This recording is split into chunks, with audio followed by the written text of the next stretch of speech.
राजा विक्रमादित्य कई प्रयासों के बाद बेताल को एक बार फिर पकड़ लेते हैं और शमशान की ओर चल देते हैं।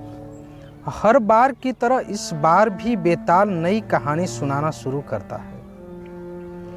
बेताल कहता है, बहुत समय पहले की बात है, एक राज्य पर मांडलिक नामक राजा का शासन था। उसकी एक सुंदर पत्नी और लड़की थी। राजा की पत्नी का नाम चंडवती और बेटी का नाम लावण्यवती था। जब लावण्यवती बड़ी हुई और उसके विवाह का समय हुआ तो राजा मांडलिक के करीबियों ने चुपके से उसका राज हड़प लिया और राजा को उसके परिवार के साथ राज्य से बाहर कर दिया। राजा अपनी पत्नी और बेटी के साथ मालव देश की ओर चल दिया, जो उसकी पत्नी चंडवती के पिता का राज था। चलते चलते जब रात हो चली तो उन्होंने वन में ही रात गुजारने का फैसला किया।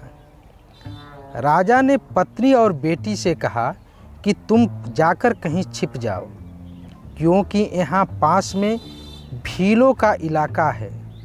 वह रात को तुम लोगों को परेशान कर सकते हैं। राजा की बात पर पत्नी चंडवती और बेटी लावण्यवती वन में जाकर छिप जाती हैं। उसी समय भील राजा पर हमला कर देते हैं।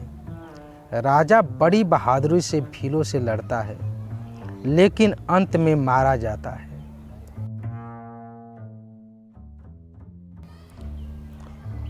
भीलों के जाने के बाद जब पत्नी चंडवती और बेटी लावण्यवती बाहर आती हैं तो वो राजा को मरा हुआ पाती हैं। राजा के शव को देखकर दोनों बहुत दुखी होती हैं। दोनों माँ बेटी राजा की मौत का शोक मनाते हुए एक तालाब के किनारे जा पहुँचते हैं। तभी चंड सिंह नाम का एक साहूकार अपने बेटे के साथ वहाँ से गुजरता है।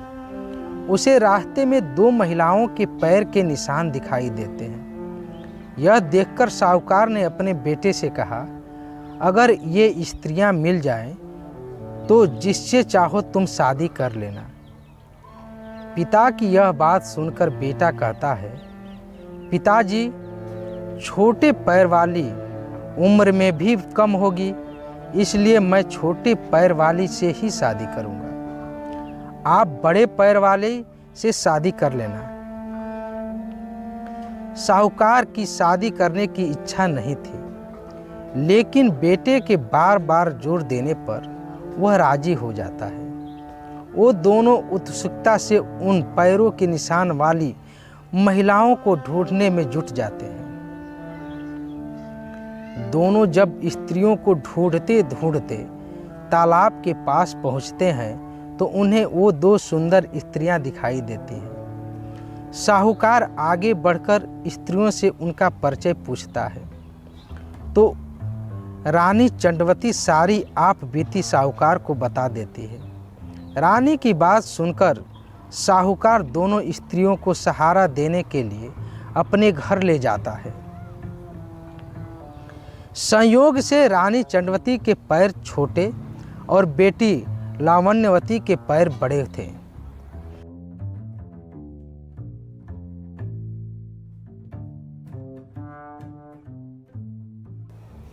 इसलिए साहूकार का बेटा रानी चंडवती से और साहूकार बेटी लावण्यवती से शादी कर लेता है। उन दोनों की आगे चलकर कई संतानें पैदा होती हैं। बेताल पूछता है, बता विक्रम, अब इन दोनों की संतानों का आपस में रिश्ता क्या होगा? इस सवाल से विक्रम भी सोच में पड़ जाता है। लाख सोचने के बाद भी उसे सही जवाब नहीं सूझता, इसलिए वह चुपचाप आगे बढ़ता रहता है। ये देखकर बेताल कहता है, राजन, अगर तुम्हें इसका जवाब नहीं पता तो परेशान होने की ज़रूरत नहीं है। मैं तुम्हारे पराक्रम और धीरज से बहुत खुश हूँ।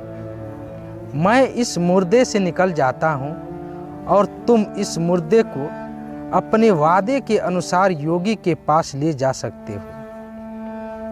लेकिन याद रहे, जब योगी तुम्हें सिर झुकाकर इस मुर्दे को प्रणाम करने को कहे तो तुम उनसे कहना कि पहले आप करके दिखाएं कि कैसे करना है। जब योगी सिर झुकाए तो तभी अपनी तलवार से उसका सिर काट लेना। उसका सिर काटकर तुम पूरी पृथ्वी के चक्रवर्ती सम्राट बन जाओगे। वहीं अगर तुमने उसका सिर नहीं काटा तो योगी तुम्हारी बलि दे देगा और सिद्धि प्राप्त कर लेगा।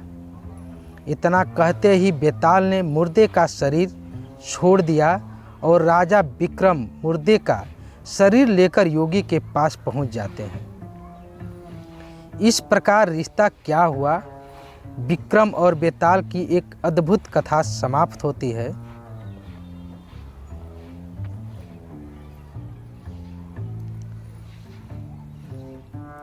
कहानी से सीख।